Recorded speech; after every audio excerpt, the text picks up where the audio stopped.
Hey, my name's Julian Faust. Welcome to the Profits and Panels podcast. Today I'm joined by Tyler Burgoyes, the founder of Parakletos. Tyler, welcome and thanks so much for joining us today. Thank you, Julian, for having me.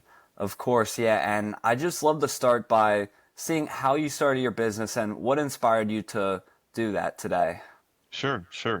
So I've worked in the construction industry as a project management guy for about the last 20 years, and I married and have four little kids. So as I was kind of progressing throughout my career, as most industries, it's the same. As you progress, you spend more and more time at work. So my wife and I decided that maybe I should look at trying to find a way to spend a little bit more time at home. So over the course of a couple of years, we discerned it and decided that we would start our own consulting company. So I can do what I know well, but do it a little bit closer to home, a little bit less travel, work remotely as much as reasonably possible, and spend more time with the four kids. How's your wife helped you within that process? Does she contribute to the business? Does she mainly take care of the kids at home? What's that relationship like for you, and how does it affect the business in a positive way? Yeah, that's a great question. So, Megan is her name, and she's a huge help. I couldn't be able to do what I do if it wasn't for her support. Megan is a nurse. She's an RN. She's not currently working. She's staying home with the kids. But so she's basically the backbone of giving me the opportunity to come over to the office and do what we need to do. We make all of our decisions together. Like I said, we didn't do this willy-nilly. We really thought about it and worked on it, made a plan for a couple of years, and then we kind of executed it. With Parakletos having kind of two main divisions, the PCS and the PPM side. Megan, of course, is very familiar with the medical side, which is very much in line with our PPM consulting offerings, which is PPM just stands for Parakletos Practice Management. And then there's Parakletos Consulting Services, which is more as the construction side. So in some ways, you can say that both of our expertise, we now have a company that addresses both. I have some experience in the medical, world as well, very low level volunteer EMT. But yeah, so I mean, we basically make all the decisions together, decide who we're going to go after for clients together, and she's home with the kids most of the time. So when you began your consulting firm you have the management and consulting side. How did you guys identify and develop your target market? Like, how did you decide who to go after? Because, I mean, you do have that construction focus, Yep. and then you somehow ended up getting into medicine as well. Yeah. How does that even happen? Yeah, no, that's a good question. So a few years back, I was working for a smaller construction company, and at the time, that organization was not providing benefits. So I'll address the medical side first, right? So for PPM, so we weren't getting benefits, so we didn't have health insurance for Megan and I. The kids were covered, but we had a health share. It was kind of like medical insurance, but not exactly. But it basically is there to if you have any issues, you kind of like a member of it, and then they help you share your healthcare costs. Long story short, that organization struggled, had some issues, and it stopped paying the bills. So for a couple of years, actually, Megan and I were really digging into why aren't you paying the bills, trying to get a hold of people. Because it's not insurance, all of those bills ultimately laid at our feet because technically you're self-pay. So over the course of a couple of years, we learned way more about the insurance industry, specifically for medicine, than probably either one of us ever thought we would know, even though she worked in a hospital setting and kind of, at least knew how to code and do notes and stuff so that in such a way that insurance expected it. So we kind of had this, it just organically happened. We had to learn about it because we had to kind of work through this whole issue ourselves. And then on the construction side, it just kind of happened that I was performing in my everyday job, kind of the project management leadership role, and they both kind of just fit well with a consulting model. So we decided to start Parakletos and focus on the two areas that we felt we had the most experience and understanding of. And that's kind of the story of that. Specifically, after we started the PPM or Parakletos generally, but then focused our practice management attention. Of course, there's a whole battery of training and different things you go through there to make sure you know how to do medical coding and some of the more details and things. But generally, it was just kind of an awareness that we had, and it kind of happened in the sense like family and friends, know about your life.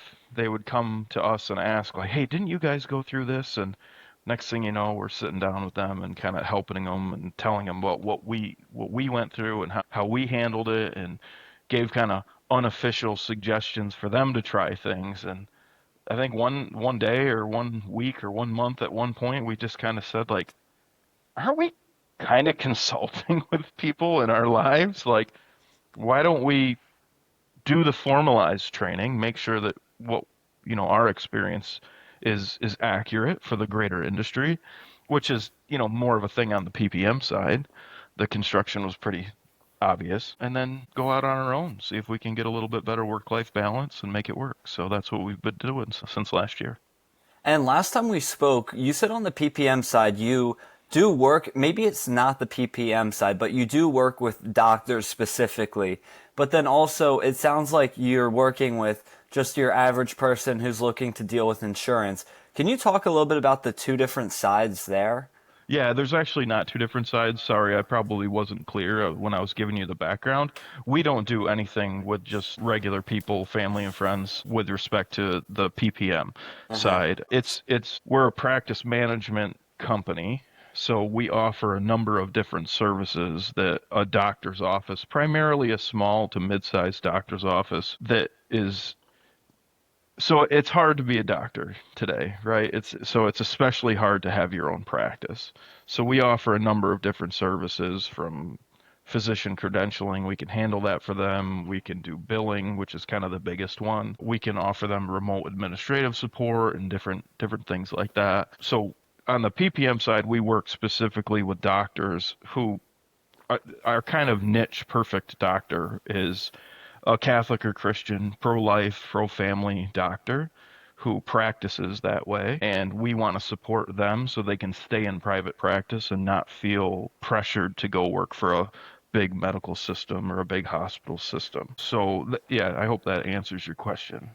Yeah, so when I guess that's like a passionate thing of yours and helping doctors for a Yeah. cause that you deem to be good. And so are you looking to reach out to other doctors who don't fit that same description? Like even if they're not specifically pro-life, maybe they aren't like super outward about that or they're just like are you very strict about the kind of people that you want to work with and do the billing for and the PPM services for? Yeah, so that's a great question. So, who we have who we've decided to kind of go after for clients, if you will, is informed by Megan and I, by our family's faith, right? So it's important to us that we support healthcare practitioners, nurses, doctors that are trying to build up a culture of life in the United States. So, as long as that doctor is not performing unethical medical treatments, then we'd be happy to work with them. Because we're Catholic, we just say, hey, we're going to, ideally kind of try and find and help. I mean, we really believe, like, we really act as if we think that we can help them. We can make it easier for them to continue to see their patients, focus primarily on patient care, and we, for all intents and purposes, can pretty much do anything else that they need done to run a practice, right, in one form or another. And they can pick one thing but not another, right? We're just here. So it is a passion of ours to try and help doctors who are helping people build up a culture of life and um, those kind of medical procedures that uphold that. But a podiatrist has got nothing to do with anything that would be, let's say, immoral, right? So yeah, we could work with any podiatrist. But generally speaking, just because of where our heart is and our passion, we are kind of seeking out Christian pro-life, pro-family physicians, and we're just we're a small company. There's way more out there than we could probably ever service. We hope. So I don't see us breaking away from that group primarily, at least not right now. For now, I think that we could probably find or hope to find all the clients we need that fall within that kind of group that we've targeted. When it comes to reaching out to the PPM, but let's Hmm. stick with the PPM for now, actually. Sure. What's your Yeah. main method of reaching out to these businesses and trying to work with them and show them what you offer? Yeah, so we've, made some mistakes there. We've learned we're a new business, right? So I've done a number of different kind of marketing strategies. We did the stuff that everybody does, the Google ones and the pay-per-click and all that kind of stuff. But where we have actually found is that personal relationships, probably, I'm sure it's related at least on some level to the clients that we're looking for. It's really personal relationships that has been the most fruitful for us. So, we're a member, excuse me, of a number of different kind of trade industry organizations, if you will. And we just try to be active, right? We try to be active in those organizations, go to their functions. I just a couple of months ago, I went down to one of the organizations that we try to support. They had their annual meeting, right? And that annual meeting, they had an opportunity to do their continuing education credits that they need to do. And in the meantime, between their different sessions, we had a booth, and people come up and ask you, and what do you do, and how can you help, and then it gives us an opportunity to kind of talk with them. We'll of course ask them to fill out a form on our website so we can contact them again, and then slowly we just work our way through. And it's so far that's how we've done it. That's what's been best for us, I would say. The other kind of traditional marketing and stuff on Google hasn't really been particularly helpful, probably because we're looking for a specific clientele, right? So I think for us, we'll stick with that for now. That seems to be what's working, but certainly open to other ways of getting the word out and getting the company's name out. Yeah, and is that the same on the construction consulting side? It With has been so far. Yes, it has been so far. Up until this point, it's pretty much been, I mean, spent 20 years in construction, you know a few people, right? So it's pretty much been, hey, by the way, my LinkedIn group, right? Like I have this new venture, if you think I can help you and you think I'm a decent dude who you worked with 10 years ago and I wasn't crap back then or whatever, reach out. And so far that's worked for us, at least at the level, at the scale that we want it to right now. If I wouldn't want to get too big too fast, because one of the things that we really try and focus on is giving like excellent service, right? We want to really, especially because of the nature of PPM, but also on the PCS side, is if someone's going to trust us with coming in and giving them any advice or working on a system for them, we don't want them to feel like we're not invested. So we've kept the number of clients pretty small, and because we're a new business, while we kind of work on making sure our processes and procedures and our workflows are all really locked on, and then we would look to scale at that point. We have capacity on both sides right now. We absolutely could do that, but generally we're just being a little cautious because we don't want to overextend ourselves and we don't want to overpromise and underdeliver. I'd like to hear a little bit more about those workflows you talk about. Are you Sure. looking to automate parts of the business that you find repetitive? Is that what you Yeah, mean? yeah, I would say that's true. I mean, on the construction side, there's just tons of meetings. I'm sure it's the same in many other industries, but on the PCS side, there's just lots and lots of meetings. There's lots and lots of documentation because you're talking about contracts, usually pretty big contracts, between big outfits. So the risk is high. So, there's a number of different things that we're trying to standardize. We've actually done quite a bit of work with AI. I'm not going to say that we're any kind of industry leader there, but we've pretty much maxed out anything Microsoft can offer. There's kind of three primary employees on the PCS side, myself and one other on the PPM side, and we've pretty much tried to build out as much as we can. Now, I think there's more opportunities, and as I just learn and grow how to implement those things better, I'm sure we could do it better. But I mean, you gotta even something as simple as sitting in a meeting with an AI bot, right, who does record and transcribe. But we don't want to just stop it there, right? We want to say, okay, now could we use AI to review the last four of this particular meeting, make sure that the tempo is being kept up on the deliverables that we said we did. Have that somehow automate different tasks and assigning who's responsible for those tasks. Though that's kind of the type of stuff that we're in the middle of right now. I think there's other opportunities. Certainly workflows with respect to contract reviews can be very helpful because contracts, I don't know, when I was younger, when I first got into construction, you'd pretty much have kind of an MSA, and you got a couple pages that outline the scope, and it's maybe 5 pages long. And the last contract I just looked at was over 500 pages long. So I think there's areas there, but the risk is high enough that you still got to do a lot of double checking before you kind of offload anything like that. So there's still a big human element involved. Yeah, and you said, I mean, there were even more areas that you're looking to potentially add for workflows. Were there other things you had in mind?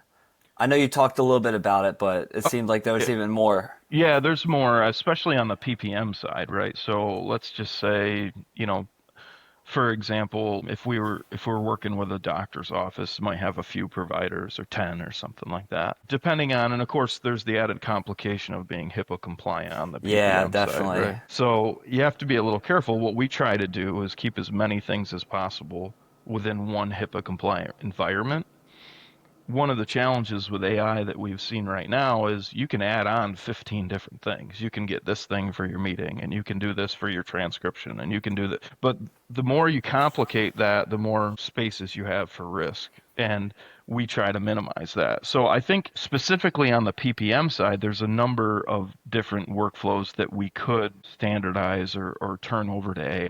But we need to make sure that we're doing that correctly. So I'm just thinking, as I started with the example of, let's say you had a doctor's office and they have 10 providers. Well, they should all have a shared calendar, right? They should have their individual calendar. We need to go through, and this is what they would be responsible for. We could do some or all of this for them, but you'd want to go in and check and make sure that the insurance documentation for a particular patient is still active prior to them showing up. Because if not, they got to do something before they get there, right?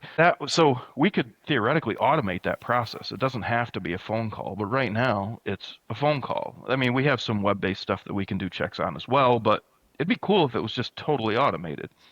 At that point, why not just send a message to the doctor who says, hey, we've checked this, by the way, you got no problem. Go ahead and see your client. His insurance is good.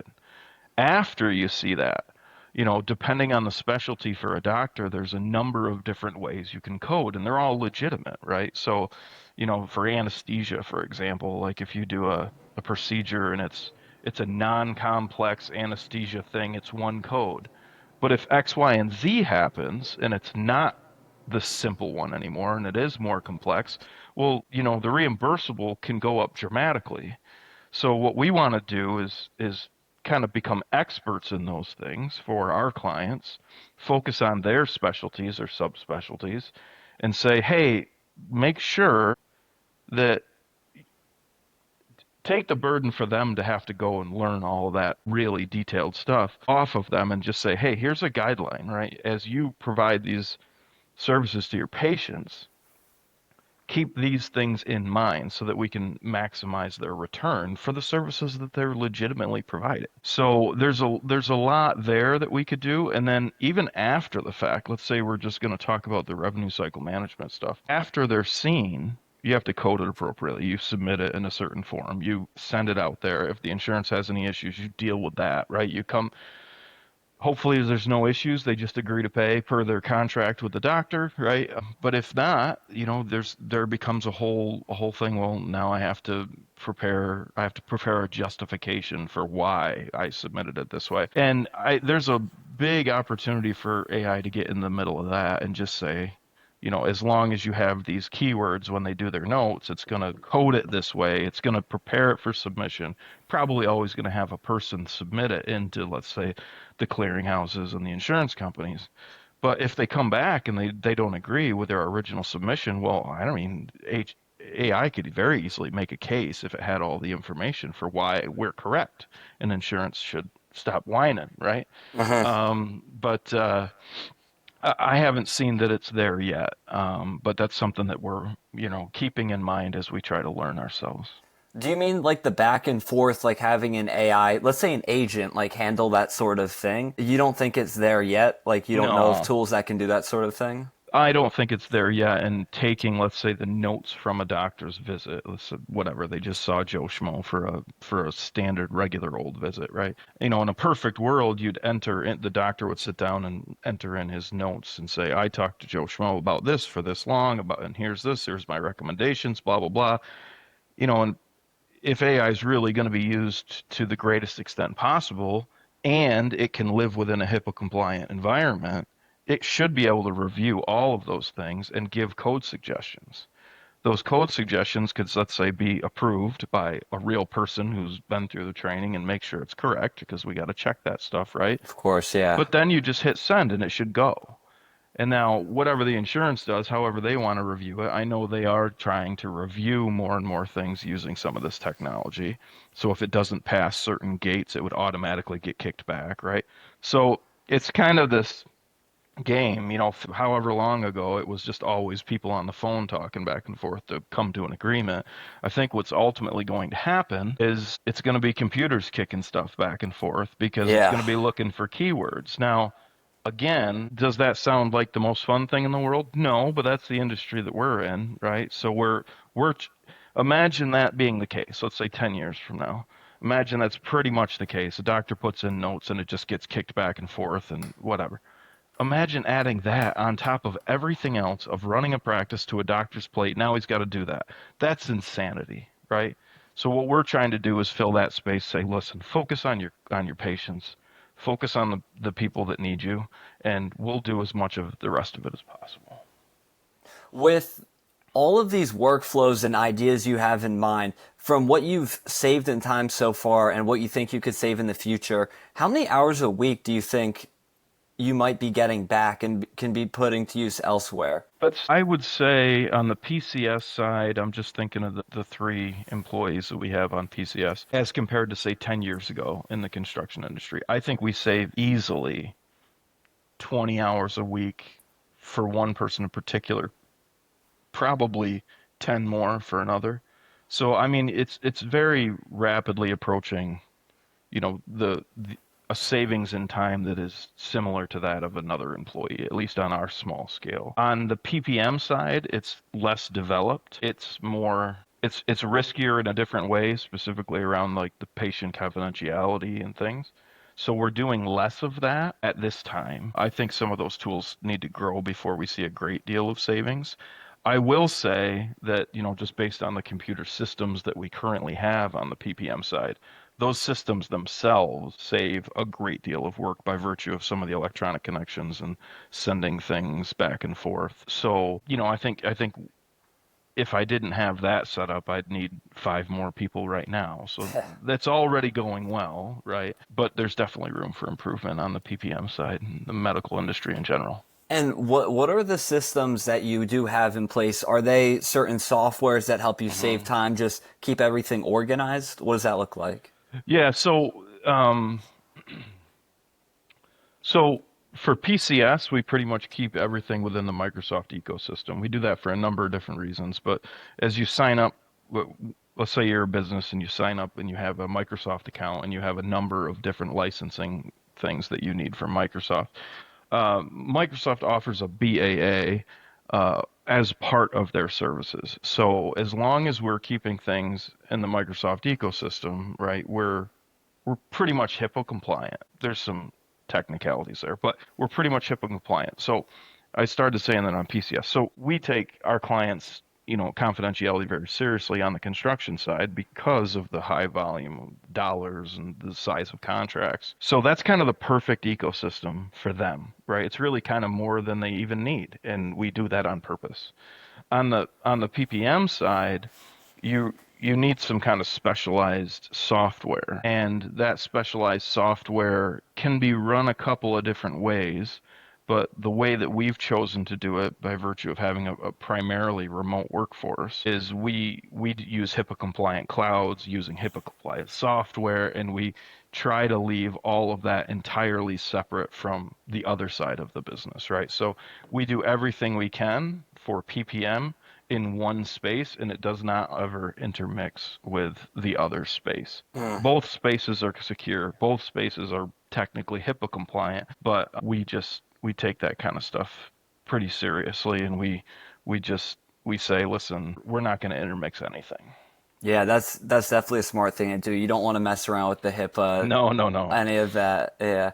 And when it comes to growth in the next 12 to 24 months, I know that you do want to grow, but not too fast. And you're also looking to optimize at the same time. You got a Yeah. nice balance going on there. What do you see in the next 12 to 24 months for your business? Is it a revenue goal? Is it a team size? Do you want to save even more of your time every day to just have more time with the family? What do your goals look like there for the business? Yeah, it's a great question. I'd probably answer that a couple different ways. I would like to spend a bit more time with my family. We knew that undergoing this and building a new business was going to be a temporary, hey, you're going to work a lot of hours, you're going to wear a lot of hats. I'd love to get to the place where I just work a 40-hour week. That'd be cool, right? So I think in the next couple of years we can get there.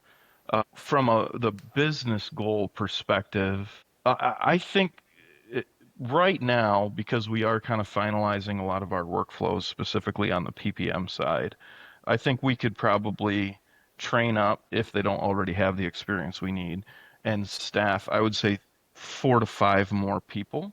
And then I would want to put the brakes on again and say, okay, before we did anything more than that. I think if we did that, we could support a lot of good, pro-life, pro-family doctors who are building a culture of life and serving people. And I think that would be a nice chunk of doctors, and we'd be doing something good for our employees. And I think that I could manage that pretty well without a great deal more of effort into really scaling up. And so I think I would say in the next couple of years, if we could have 3 or 4 more practice management account specialists, that would probably be ideal. And on the construction consulting side, I don't know that we're going to grow a lot more. Maybe 50% more. The construction side, and maybe it's just because this is my background, right? But it's still very human centric in the sense that you need to make judgment calls, right? Especially on contractual items and stuff like that. You need to think back to your own experience and say, hey, I see something here that isn't an issue now. But so I think we would need to grow PCS somewhat slower. Right now, I think we're in a good place. I think we could grow a little bit. That being said, some of the other offerings, it's not just for on the PCS side, it's not just like in-depth, personal consulting or software implementation like we have with a client right now. It's a software implementation project with some project management software to make sure that as they grow, they have their foundation under them. They've come to us to help them with that. That being said, there's a number of other things that we offer, like executive search and recruiting services, right? And we leverage our team's experience in talking to people to, is this guy really a good fit for your senior project management role? So I wouldn't want to expand that too fast because we want to give that personal service. Does that make sense?